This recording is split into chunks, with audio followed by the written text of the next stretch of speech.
In 2018, reeling from a real spiritual battle after tangling with the occult, 35-year veteran paranormal researcher Ursula Bielski thought she'd look at the spiritually harmless field of UFO research. Stay with us today and find out more.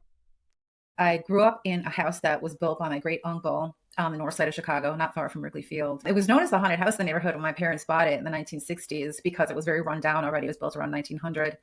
And my dad was a cop, and he took his service revolver and he went from room to room, attic to basement. There was no one there. Next, and no one had ever written down any of the ghost stories of Chicago. We got an old school bus and painted it black. We started in September of 2003. Welcome to High Strangeness, where we ask questions and explore all that is strange and unexpected in our reality.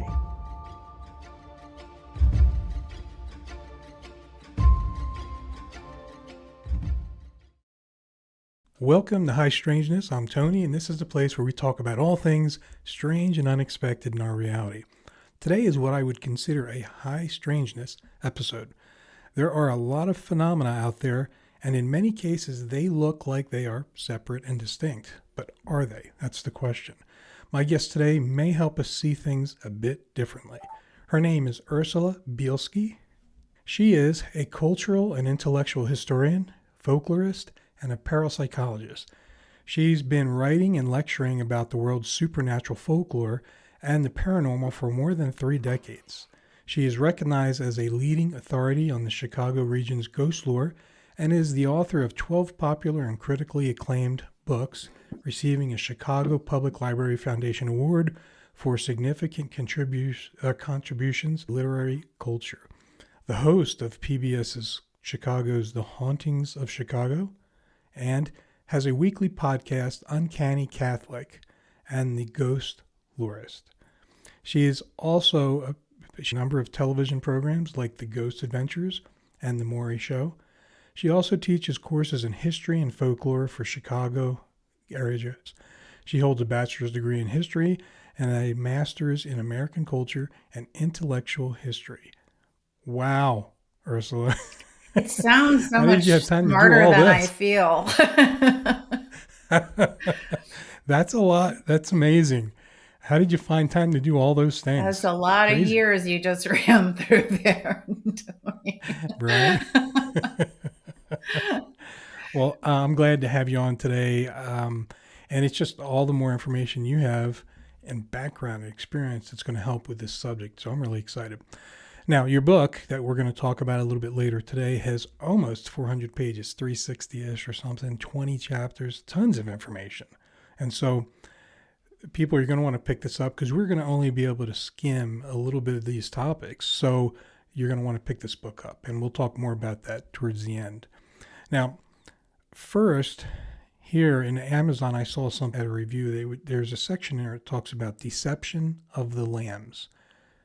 And so I know there's some stuff and some history that you can talk about pre-2018 that started you down a different or a new path. And I'm real curious about that. Can you talk about pre-2018 and some of your experiences there first? And then I have questions, and we'll get into post-2018 topics in your book. Yeah, so I started out as a lot of people on the paranormal do, who, especially ones that end up researching ghosts and hauntings later. I grew up in a haunted house. At least we called it haunted when I was growing up. I wouldn't call it that now, and I'll talk about that. But I grew up in a house that was built by my great uncle on the north side of Chicago, not far from Wrigley Field. And it was known as the haunted house in the neighborhood when my parents bought it in the 1960s because it was very run down already. It was built around 1900.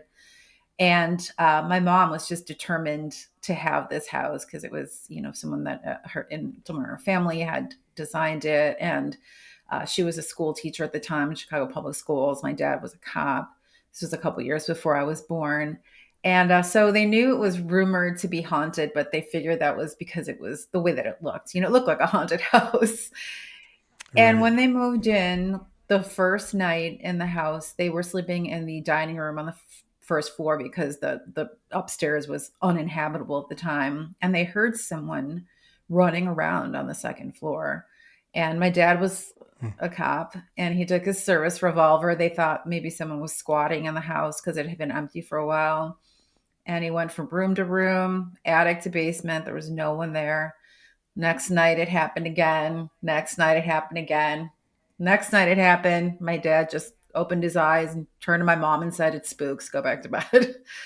And that was something that we lived with every night that I could remember from my earliest memories was waking up in the middle of the night hearing footsteps out in the hallway or coming up the stairs.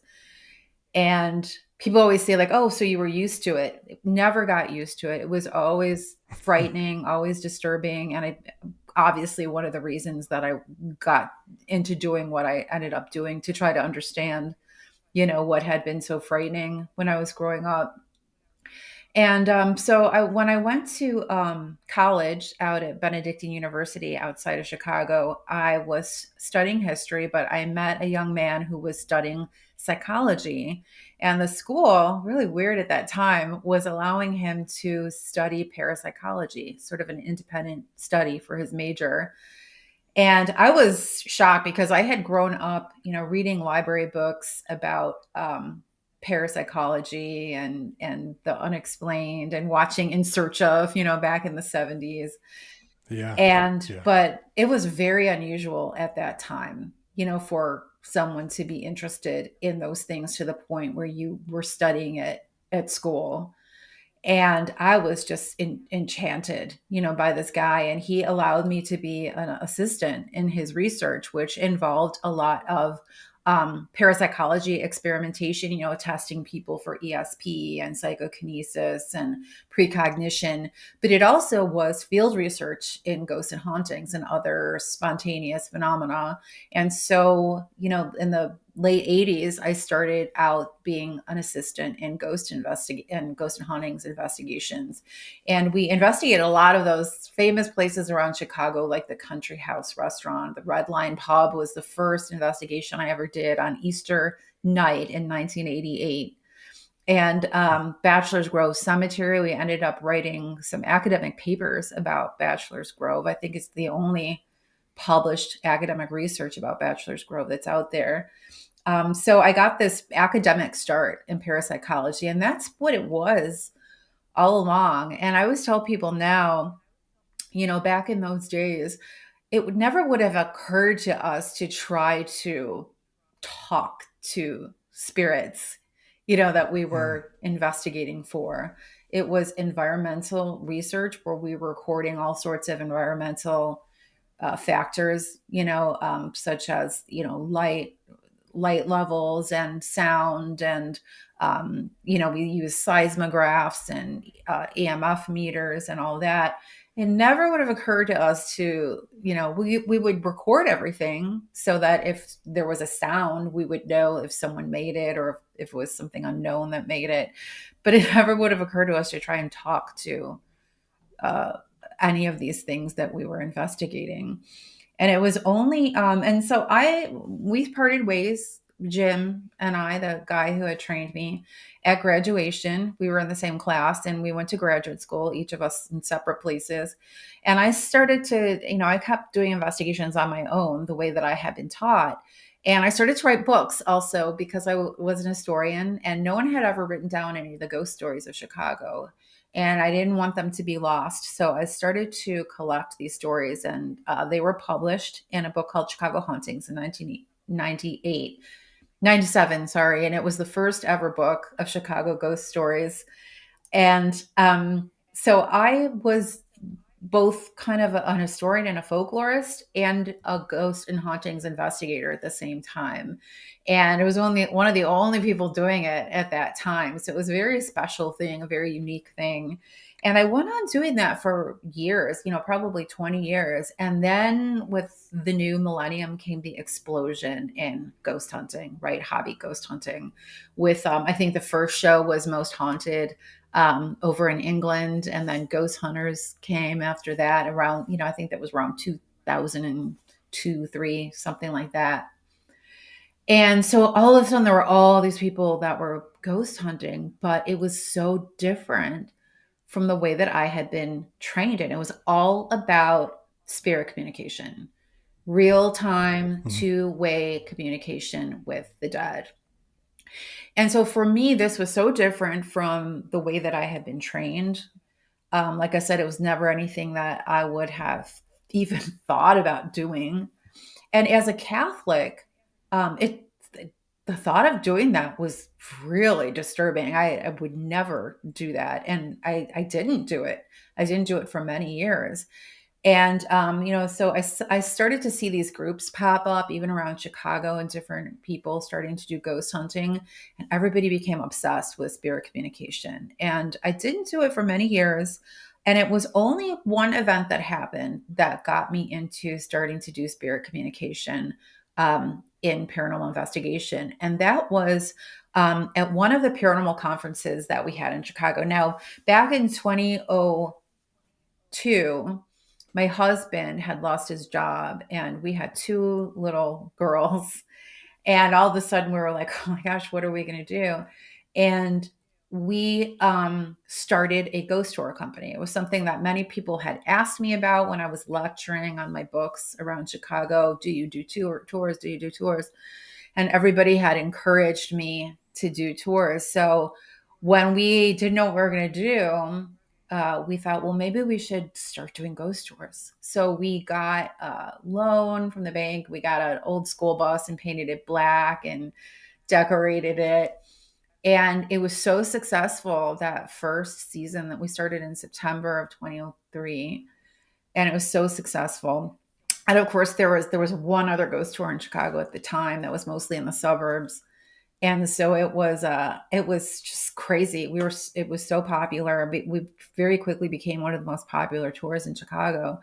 And we started to do an annual paranormal conference, the Chicago Ghost Conference in the fall each year, just bring people together to talk about different haunted places. And we had lots of vendors, and we'd always have Svengoolie come out, the horror show host. And it was just great fun. And then that first year, 2007, that we had the Ghost Conference, I had invited a guest named Mark Macy to be our keynote speaker. And Mark Macy was one of the, and I think still is, one of the most prominent researchers in electronic voice phenomenon. So communication with the dead or spirits via electronic means, recorders and video recorders and televisions and radios. And this was such a fascinating topic to me. Of course, I'd always been interested in science, and I would come to find out that the founders of electronic voice phenomenon research, most of them were Catholic. And I wanted them to be Wow. Catholic because I wanted it to be able to do this. Because Mark Macy was doing something that was very different than what the ghost hunters teams popping up were doing, just turning on a recorder and trying to talk to whoever was in, a room in a haunted house or at a haunted location. Mark Macy was trying to establish a bridge of communication between this physical world and the spiritual world. So he and his colleagues were doing very, I, I would say, like very organized, now I would say ritualistic sessions where at the same time each day they would all turn on their recorders and try to talk to a specific group of dead people on the other side that they believed were working with them to make this communication channel stronger. So this was so fascinating to me because, like I said, I didn't like the idea of like trying to communicate with, spirits in a haunted location. But this was so interesting to me, this idea that it seems, again, so scientific, to try and Right. strengthen this kind of communication between these two worlds. And of course, there are a lot of scientists, deceased scientists, that were supposedly working on the other side to establish this communication bridge. And Interesting. I should have realized it at the time because my history in grad school, as a history major, I studied the history of parapsychology and spiritualism. And it was the same thing that the spiritualists were doing back in the 19th century. A lot of the people that the mediums were talking to on the other side claimed to be scientists, including Benjamin Franklin. He showed up a lot in seance rooms. Later on, Thomas Edison very frequently showed up in seance rooms. And I found that it was the same thing with EVP research. There was one particular character that was the huge founder of EVP research, Konstantin Raudive, that would call investigators on the telephone after death, and he would come up in their EVP communicate in recordings. He would come through on televisions, staticky televisions. So it seemed like Konstantin Raudive, who was a Catholic, who had really founded modern contemporary EVP research, was working on it from the other side now as a scientist. Wow. So it all seemed to make sense, especially for someone who wanted to believe in all of this. And so I got into EVP research after I met Mark Macy, and I got a recorder, and something I never would have done before, turned on the recorder in my own apartment to try and talk to spirits, which is something that seemed way too scary, for me before. Right. I started to do it every day, 11 o'clock in the morning, every single day. And it took many weeks before I got any voices. And then I started to get voices. And it was one day, I said, it's me again. Just want to talk to anyone who's there. Is anybody here? And I didn't hear anything in real time, but when I played the recording back, it said, I'm right here, clear as a bell. And that was it. And then I was off to the races, and I started recording everywhere I went, and I was still recording every day, multiple times. And I was really good at it, really good at it. And it was great because at that same time, there were so many people coming into ghost hunting that, I had once been this like celebrity, and now I was just like this little fish in this big pond. And it was a way for me to stay relevant, because this was what everybody was interested in. And even on our ghost tours, we found that people, we had tens of thousands of people on our tours that were interested in the ghost stories and the history that we were telling. But after that explosion of hobby ghost hunting and that concentration on spirit communication, people are coming on our tours now after 10 years.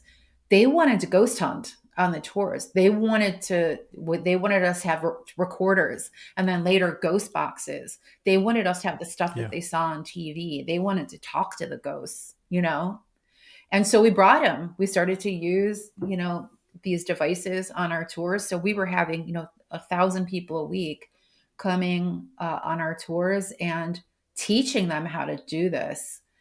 And so this went on for years, and I didn't realize it except in retrospect that as those years started to go by, my life started to come apart.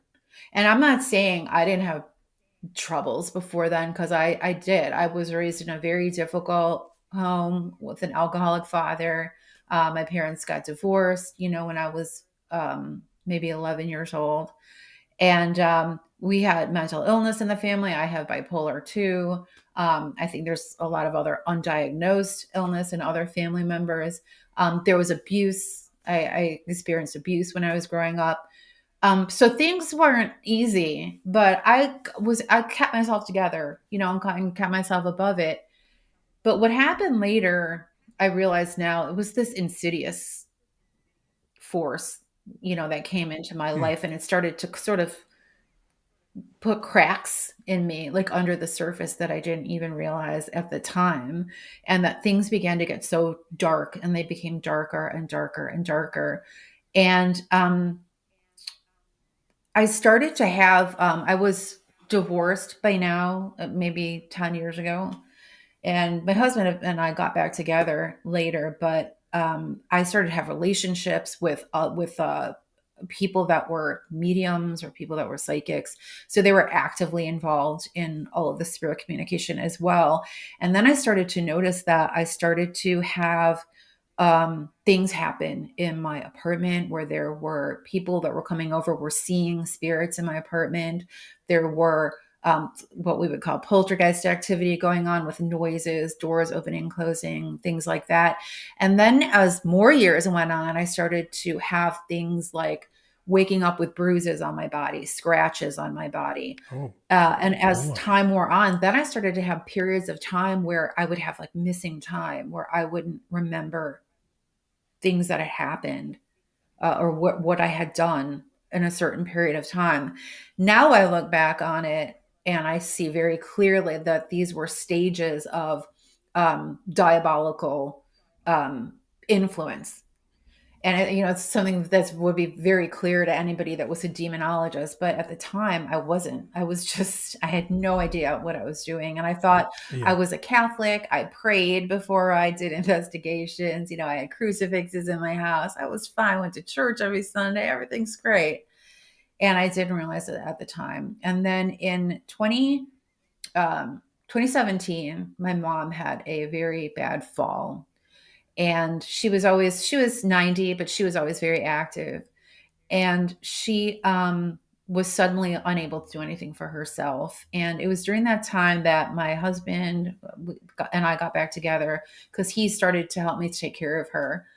And so it was during that time, because we had had a falling out, my mom and I, for the last couple of years. And then we got back together and I started being close to her every day. Again, I started to realize that there were a lot of bad things going on in her life, with like her shit, that she was being preyed upon by someone close to her financially, with her estate. And I was trying to tell her, what was happening, and she didn't want to believe what I was saying. So it was very difficult. And she was very sick for like a year and then passed away. And it was such a difficult time trying to get her to understand what I was telling her and not having her want to listen to me. And I was trying to keep keep her get her well, keep her alive, and also get her to understand what was happening, but she just would not. So when she passed away in the summer of 2018, um, I found myself at this place where the year before, my half brother had passed away early.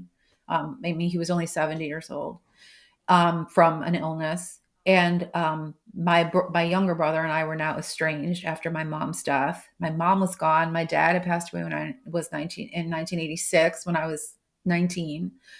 So I found myself like not only completely alone, but also my mom's house was sold.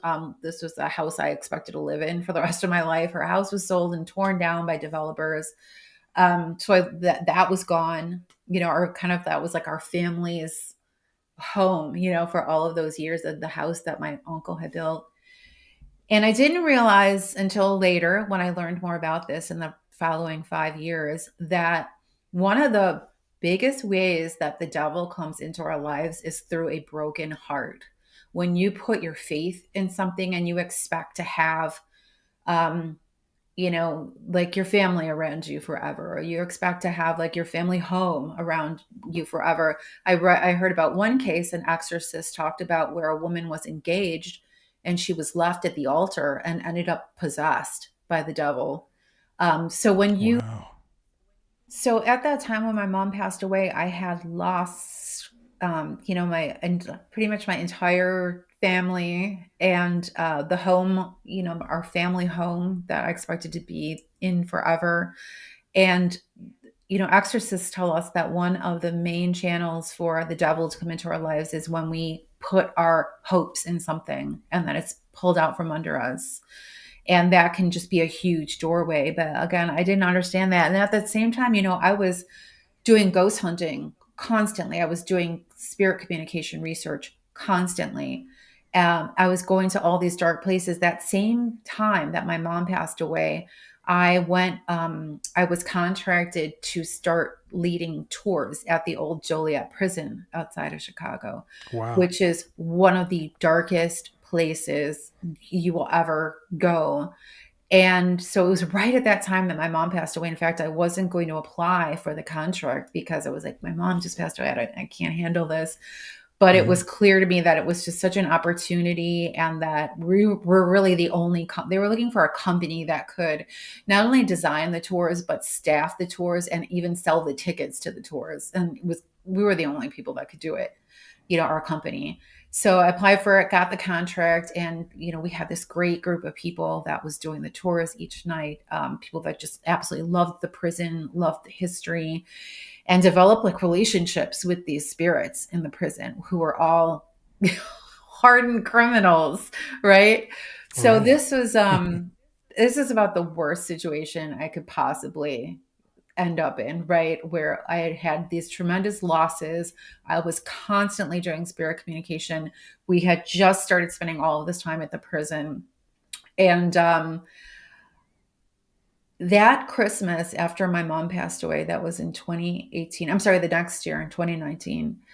Um, I went to the hospital to visit my aunt, my mom's sister, who was very ill with cancer. She had been treated, and then she was back in the hospital. It was New Year's Eve, and all my cousins were there, and saw them in the waiting area. And I went in to see my aunt, and she actually passed away later that night. And the next week, I talked to one of my cousins, and she said when I came to the hospital, she almost didn't let me go in to see her mom because she said she couldn't explain it, but I was not me. And she said it wasn't the way I Wow. was acting. I was very pleasant. I hugged everybody. Hi, everybody. How's it going? How's she doing? It wasn't anything that I was doing or saying. It was just this gut feeling that the person she was talking to was not me. Wow. Yeah. So that was really interesting, and it got me thinking. And something popped up in my head. It was like the worst thing I could possibly do at the time. But I had been interested sometime before that in something called remote spirit release therapy. And I had learned about this through the work of a man named uh, Terence Palmer. And he is a British parapsychologist, and he had actually he passed away, I think, last year. So this is not long before his own death. And he had pioneered something called this remote spirit release therapy, which he believed he was one of a group of long time now, decades long group of psychologists who believed that a lot of mental illness and even physical illness is connected to spirit possession. And Hmm. so he believed that a lot of people who are suffering from different maladies, it's because of spirit attachment. And I had learned about this years ago, reading a book by Dr. Edith Fiore. I'm sure a lot of the listeners have read this book called The Unquiet Dead. It's a book that I recommended to a lot of people, primarily because my husband had been a firefighter and a paramedic, and he had a lot of like mood issues and things like that. And Dr. Fiore claimed that she had treated 4,000 patients over decades who under hypnosis, they said that they had spirit attachments that were causing these problems in the patients. So this was fascinating to me. And so I was like, maybe I have a spirit attachment. Maybe that's why Right. my cousin thought this, and it would make sense because I've been through all of this stuff and I've been doing all this research for all these years. So I decided I was going to contact Dr. Palmer and have this therapy done on me. Again, the worst possible thing I could have done. So, how it works is that there is a psychic medium, and it's all remote, so it's at a distance. You're not actually there during the I therapy. see. So this was Mhm. done. I think this was done in England. It might have been done in Philadelphia. I'm not sure where he was at the time. But there's a psychic medium, and then there's a facilitator who walks the medium through all these different sort of checkpoints with the target person that's having the therapy done. So that, and it is a lot, it's very new agey. So it's like the chakras and the whole thing. And they Yeah. go back like through your life. they have things where they say like, oh, at this point in time, was there ever like a part of the person that broke off because of a trauma or something like that? So they go through this whole thing, and it's recorded. And again, it's all at a distance, so you don't know when it's going to happen. And all they have is your first name and the city that you live in. And not even the city, the country that you live in. So it's not like they could find you, right? So they don't know Right, right. anything about you. And they record the whole thing, and then they give you the recording and the transcript. And it's very interesting because I got this back, and they said that I had that when I was like 11 years old, like my self was fractured because of some trauma. That was, of course, when my parents got divorced. There were other things I had to do with abuses that happened, relationships that I had. And they said that there was one they don't call them demons, they call them dark force entities. They said there was one dark force entity that was so bad that they had to have Saint Michael come and take this entity away. Hmm. And as a Catholic, I'm like, oh, Saint Michael, that's great. So it all seemed very, legitimate. And again, I realized later that what I was doing was just I was treating occult problems with occult solutions. It's very dumb. Right. And but it was very interesting because it all seemed to make sense and line up with everything. And I seemed to feel better, seemed to be better and more myself when it was over. And but it wasn't over. And I just couldn't, it just like very, that darkness came back again. And I continued to have these, what I know now is vexation, where I wake up with these bruises and scratches. And I was also hearing voices audibly, without the need for a tape recorder. I was hearing voices in my apartment. And I would be like, I had started doing a podcast, and I would hear like there would be voices coming through, you know, Hmm. like saying my name and talking to me. So this was all still going on. And then COVID happened.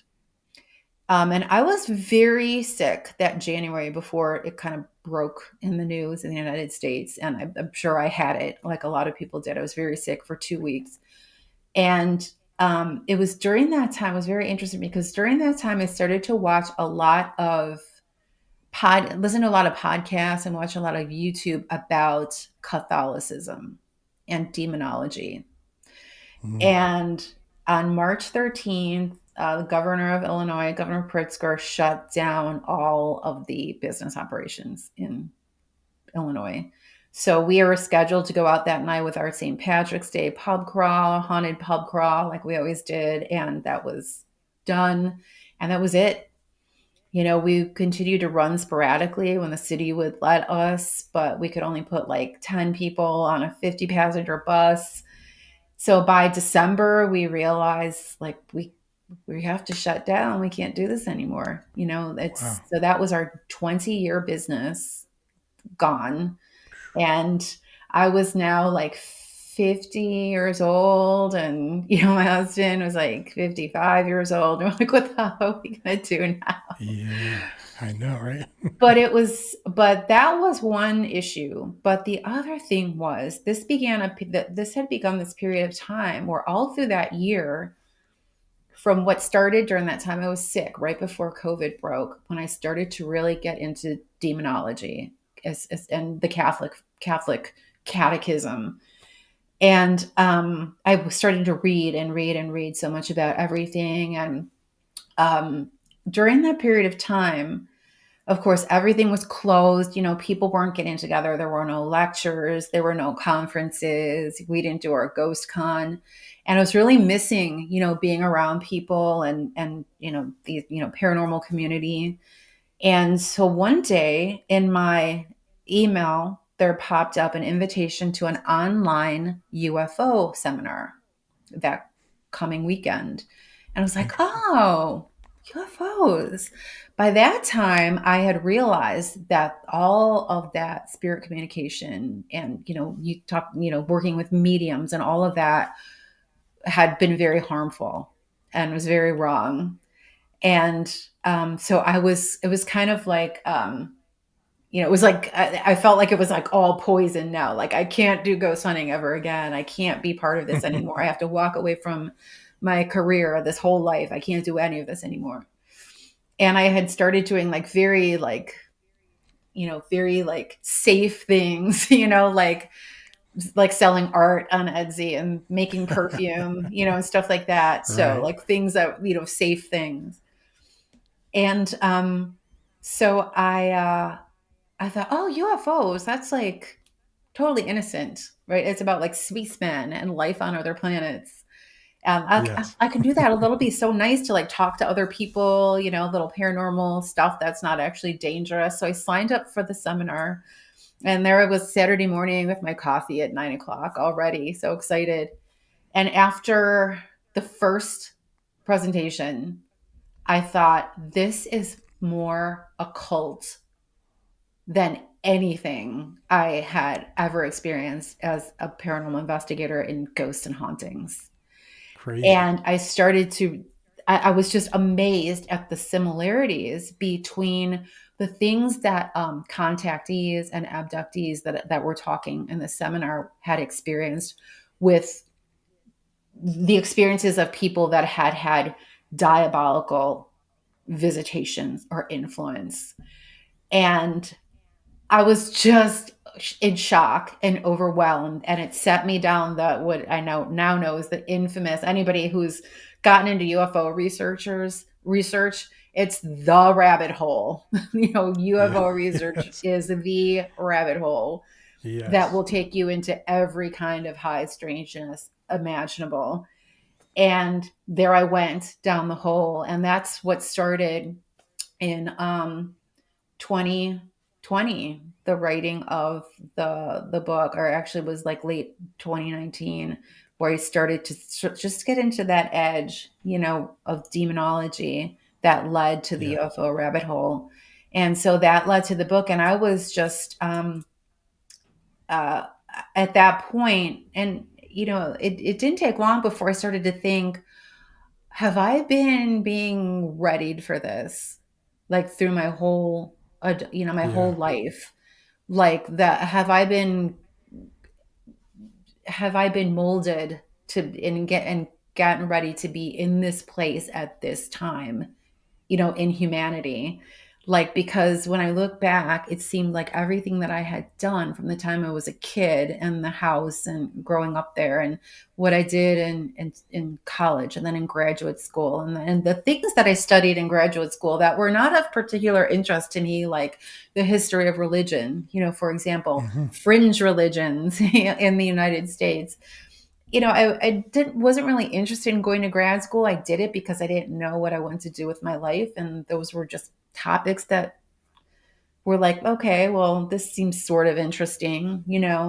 And Yeah. now looking back, it seemed like it's really weird. It seems like everything lined up too well. And then to come out at the other end at this point where I not only had this very personal, dark experience with all of it, but where I also am now came out at this place in time when this is all bursting out into the public sphere.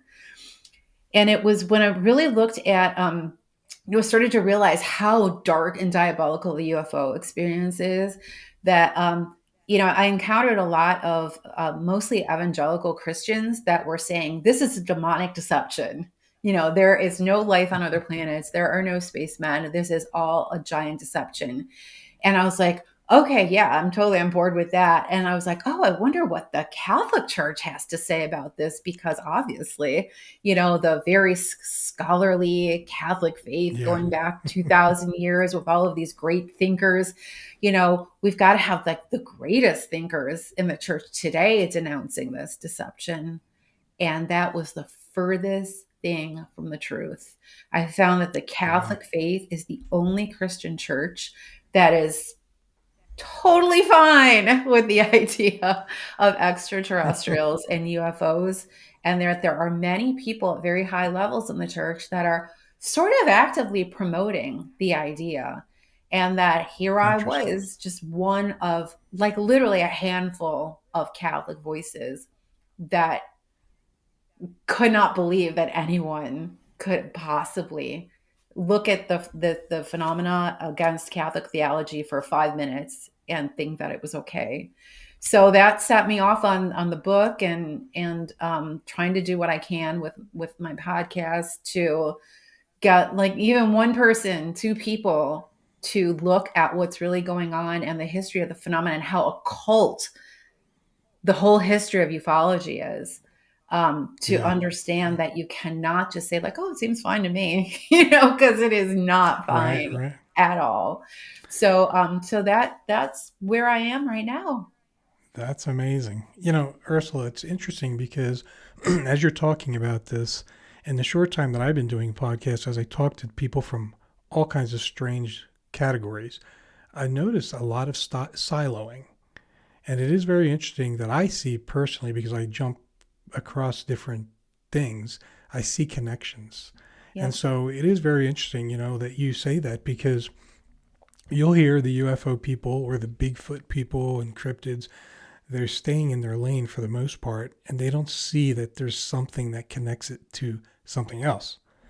And And that yeah, makes so I really, all the difference. Makes it all the does. It really difference. does. All the difference.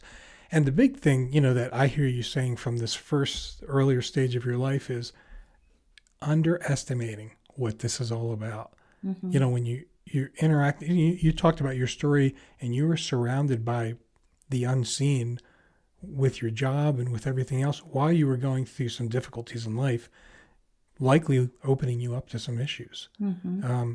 That's amazing. So, yeah, I'm hearing in this first part of our podcast, you're saying people don't underestimate this. There's something here that you need to be concerned with. And I appreciate that. Yeah, and I Yeah. just want to just point out one thing too, because this is a small thing, but it's very important. Just like at this moment, a lot of people say, I'm fine. Like I have colleagues in the paranormal that have been doing the same thing for 20 years, 30 years, and they're fine. They're happy, positive, nothing wrong in their life. Everything's great, positive, happy. Lorraine Warren, not a huge fan, but Lorraine Warren said something at our conference when she spoke at it in Chicago.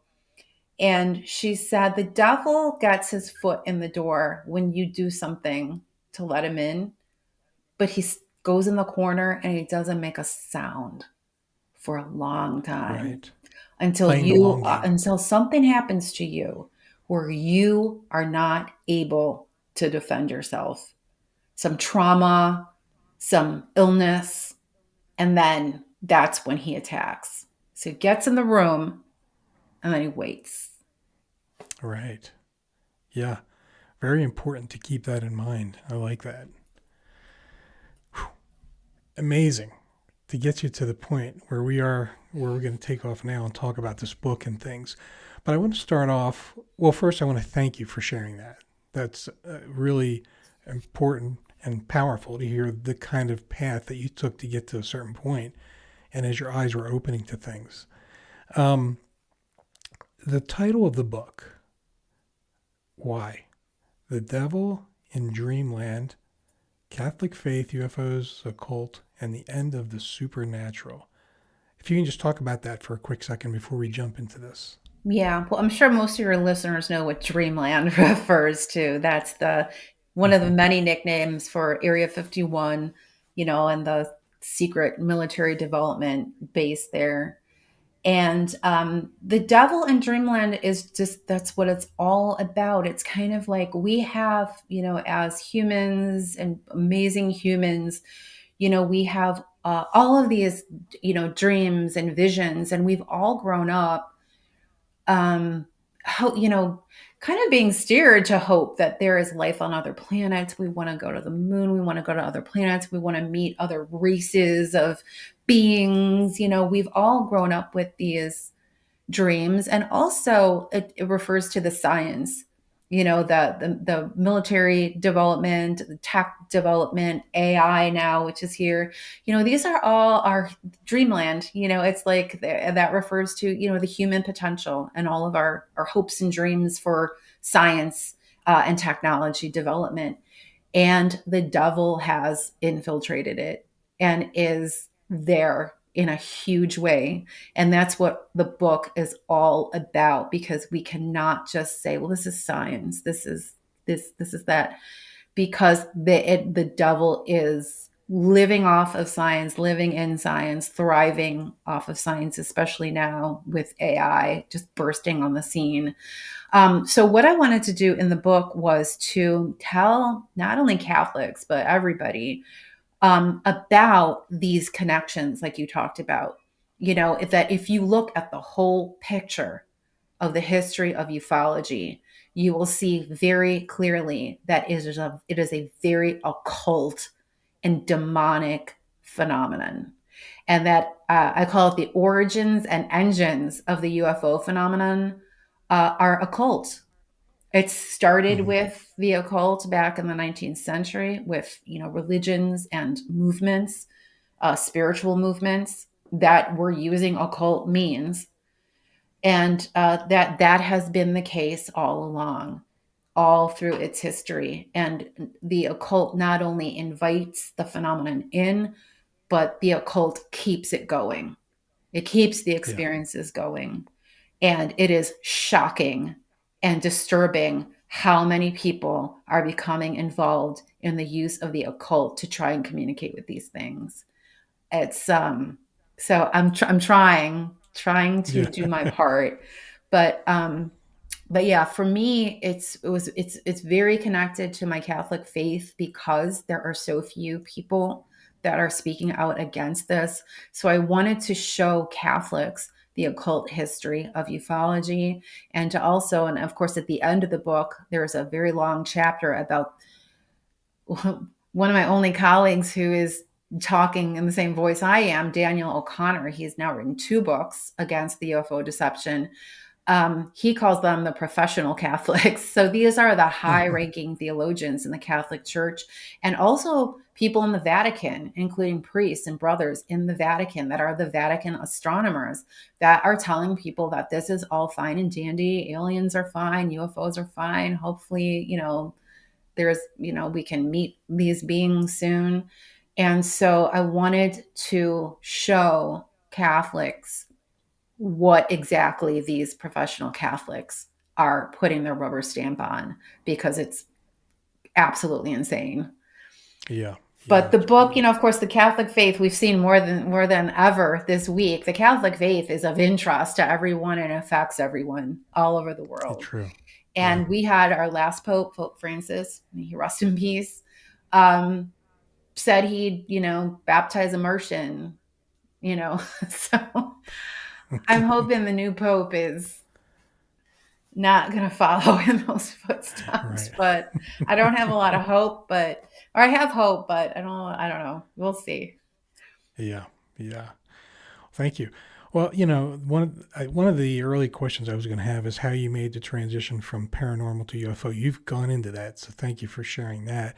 It just kind of happenstanced, and then you saw these things as you went forward. But you mentioned that the evidence left behind by UFO encounters often mirrors effects of demonic encounters. Yeah. Mm-hmm. And so it's interesting to me because as I look at different things, there's they're seeing the nuts and bolts, what we think is kind of a ship, but a lot of the orbs and lights and stuff like that, and the way they try to summon them seems Mm-hmm. very much to me to fall very clearly in this occult type thing. Now, I've never been in the occult. I don't know much about it other than things I've read or heard, but it does smell like the same thing to me. And so can you explain a little bit about the two phenomena and how they overlap Yeah. based on your research? Once again, Yeah, going into this that. was such an interesting part of the whole phenomenon, because, and like you said, it's those connections that people don't see because they stay in their lane. But just someone, if you step over into the other lane, it's like, oh my gosh, it's the exact same thing. So a few of the things, I talked about, in demonology, it's called vexation, when you have physical burns, scratches, Hmm. bruises, um, people in, ghost and haunting situations, demonology situations, and a lot of UFO contactees and abductees have these marks that appear on their bodies. The Something that we might call like sleep paralysis, right? Like where people have experiences where they wake up and then they have like they can't move, they're paralyzed. Very similar in demonology cases and UFO cases. Spirit attachment, where you go to a haunted place and you come home. We have this happen all the time on the ghost tours. There was one place where we would go, Hull House in Chicago, known as the most haunted house in Chicago. There was supposedly a portal in the garden area of Hull House where people would bring home spirits with them. So they come on our tour, go home, and suddenly they're seeing a ghost in the house. Anybody who knows Skinwalker Ranch, the people that the hitchhiker effect that George Knapp talks about, that people will come to the ranch and they'll go home and they're seeing shadow figures in the house. They're seeing cryptids out in the yard and they're seeing the orbs flying around the house. The orbs, in ghosts and hauntings research, so prevalent, these balls of light.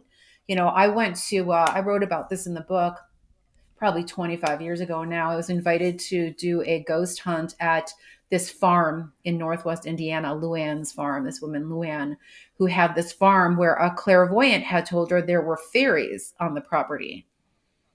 And the fairies would come into the outstretched hands of visitors. And you didn't see them with your eye, but you can see them on digital cameras. So I went to the barn, I stood there very quietly, and 20 different cameras showed these balls of light coming to rest in my hands. And it's the exact same thing as UFO summoning. Today, it's like I said, so many people, if you go on Twitter, X, hundreds, thousands of people are trying to summon these UFOs, these balls of light coming down from the sky. Chris Bledsoe, Stephen Greer, these are the two big names in UFO research that have pioneered this for like a new generation of people. And me and like three other people are like, this is just a giant seance. Like, why are you doing this? Like, these are not extraterrestrials, not extraterrestrials. And but these orbs of light, it's so strange that so many people are able to do this, call these lights down.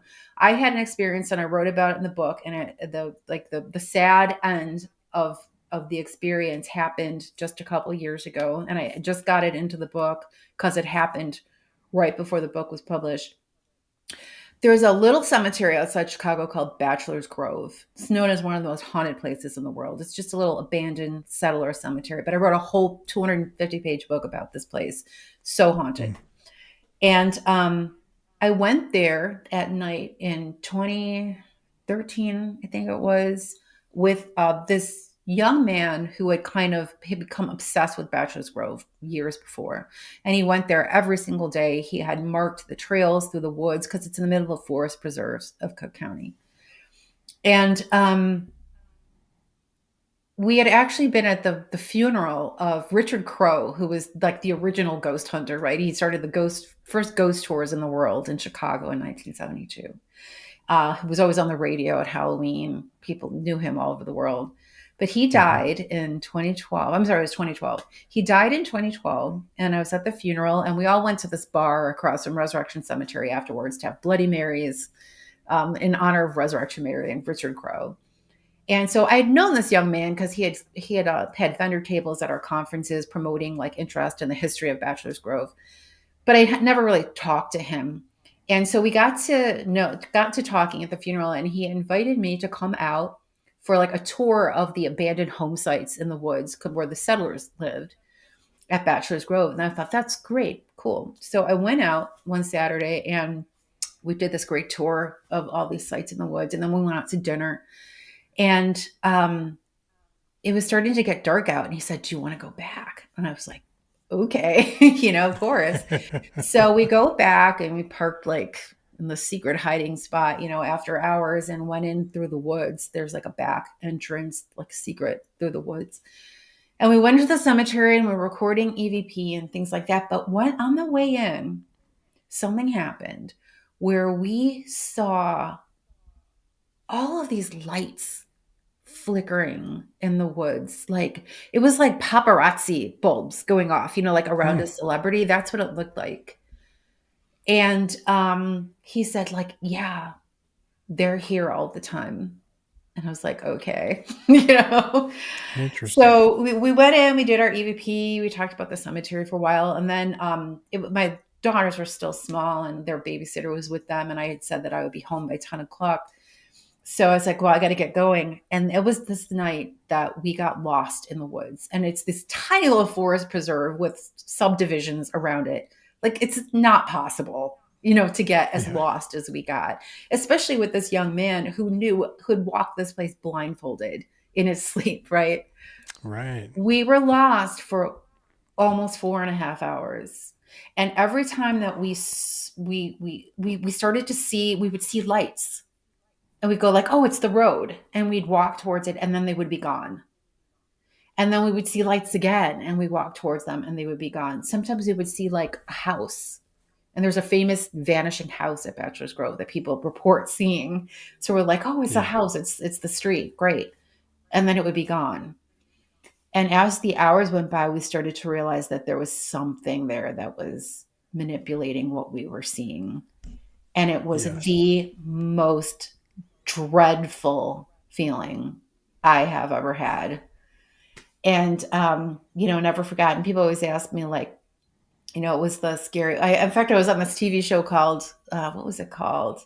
Haunted Case Files, where they would have like seasoned paranormal investigators on with like their 3 scariest moments, right? That was my number one.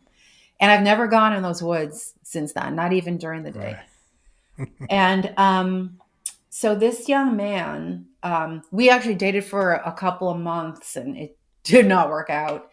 But we had just like a terrible falling out. And he was a very paranoid person. And he spent a lot of time in those woods where a lot of ritual activity had taken place, especially in the 60s and 70s, like demonic, like ritual activity. This still goes on today. In a lot of the forest preserves, actually around Chicago, as elsewhere, of course.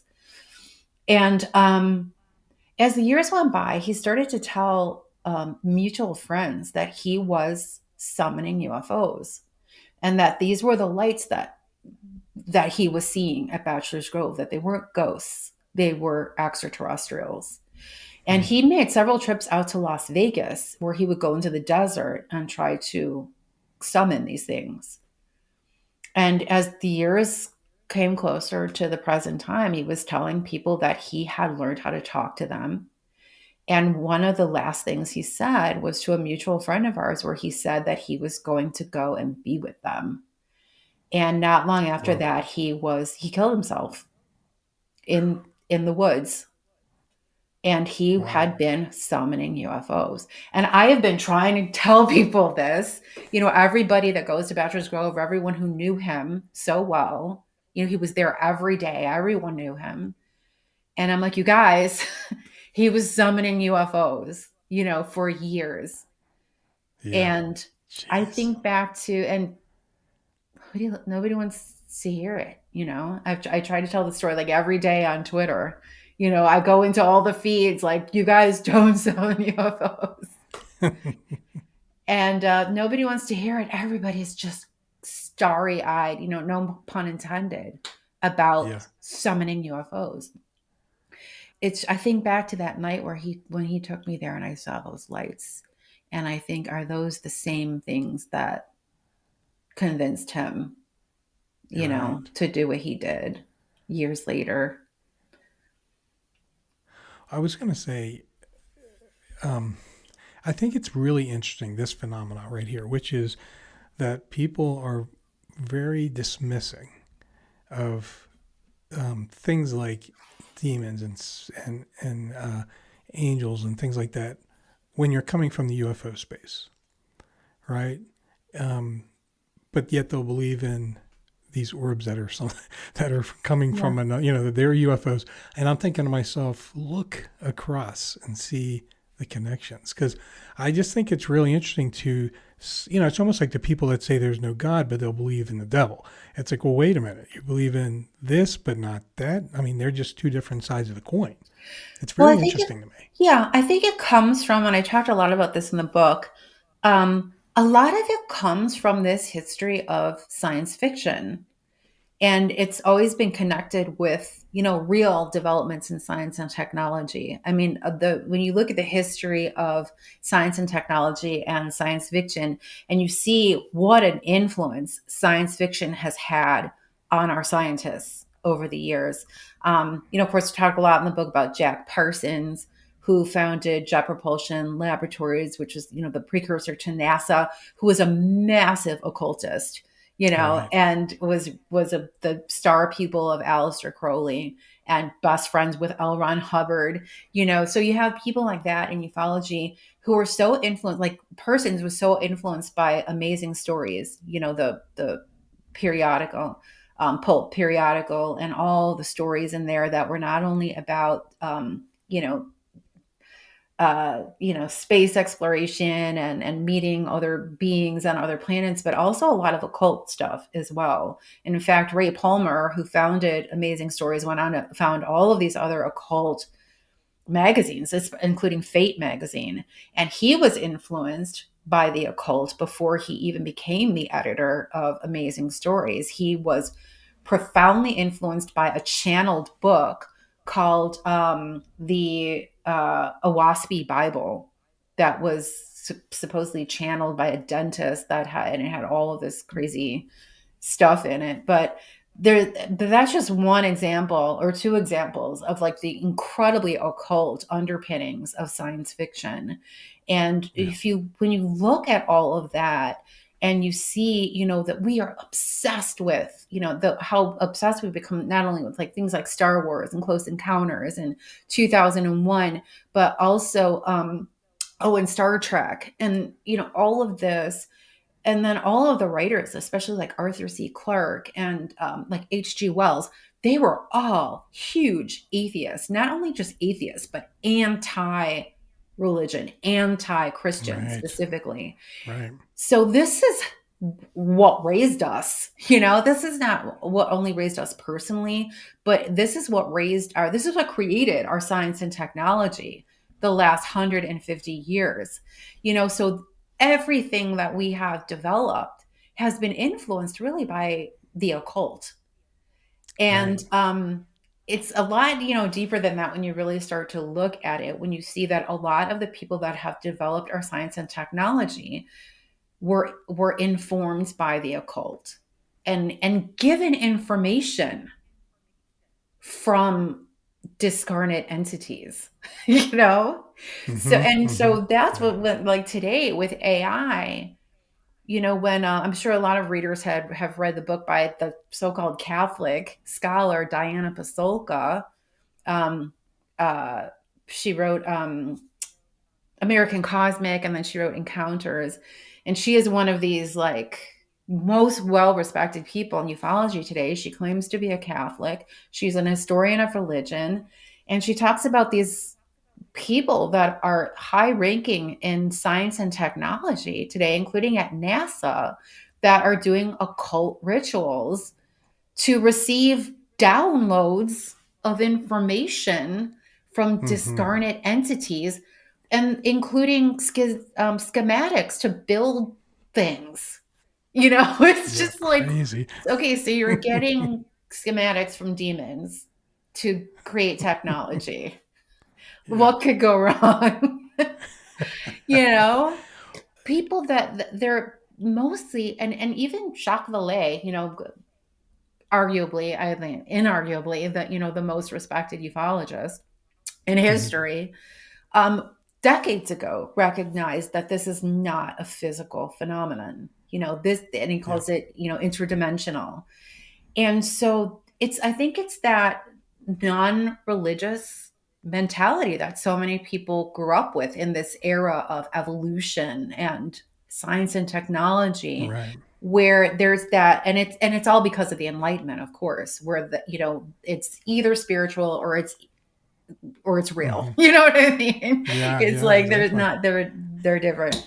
So, but Jacques Vallée, he said, like, and John Keel, of course, too, both agnostic at best, certainly not religious people, said this is not physical phenomena. It's interdimensional, extra Right. physical, whatever. So they knew that many years ago. And both of them also said that these things are staging a massive deception of humanity and have been doing it for hundreds or thousands of years.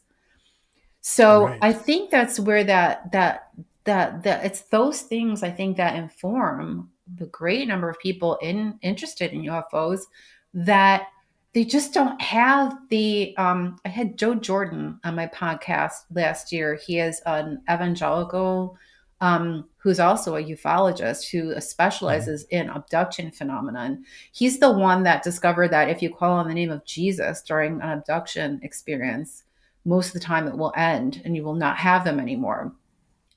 And Right. he said something, that he vocalized something that I was trying to kind of put a finger on it myself. He said people don't have the language for this.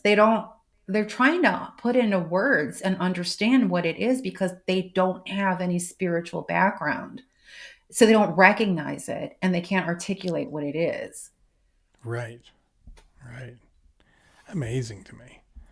Well, no, so I'm curious now. Let's help the listeners with this aspect of it. So they can see the commonalities between tools used, right? So I know a lot of people right now in the UFO space are, and for a while it's been the CE5 thing that Stephen Greer does, and Right. now Jake Barber is doing his thing Oh, where he's trying to oh, formalize yes. something, but it The sounds like sky another version of watchers. CE5. Oh Yeah. my gosh, So and I'm all the curious, people on Twitter that are sharing the wavelengths for summoning right? UFOs. Right. And The I'm like, dog please don't whistle. do this. Well, that's what I want to kind of go into a little bit now with your kind of guidance is the tools. We, and even self-admittedly, there are people saying that there's occult ties, right, in a lot of these areas. But what are the tools that have been used on the occult side that seem to be the same things being used here? What? How would you describe some of that? Yeah, well, just starting out with that, with CE5. When I started learning about CE5, and that, Stephen Greer was not only hosting these events where he was having all, 10, 20, 30 people with him meditating and then trying to summon UFOs together, but also that there were groups inspired by him that were doing these worldwide synchronized sessions where at the same time they were all trying to summon UFOs at the same time and to build a bridge of connection with them. What does this sound like? Back in the day with when I met Mark Macy and I found out about the groups out there that are holding daily synchronized EVP sessions, trying to build this bridge between our world and discarded entities on the other side. So it's huge similarity, these, that not only the summoning, but the synchronized seances as well. Yeah. Way back when we had the first contactees, big C contactees in the 1950s, these were these first people that were contacted by these beings. All of these people started out doing meditation or channeling or something else that opened that door. They weren't like innocent bystanders that were just standing around and aliens decided to choose them. Um, some of those early contactees were using EVP. They were turning, especially they would turn on radios, to different frequencies, just like the sky watchers today, Mm-hmm. or the ghost box, spirit box users turning on radios, putting it on static and getting these aliens speaking to them. So some of them are using Ouija boards. George Hunt Williamson, very famously, he and his wife and another couple frequently used a homemade Ouija Really? board to talk to aliens.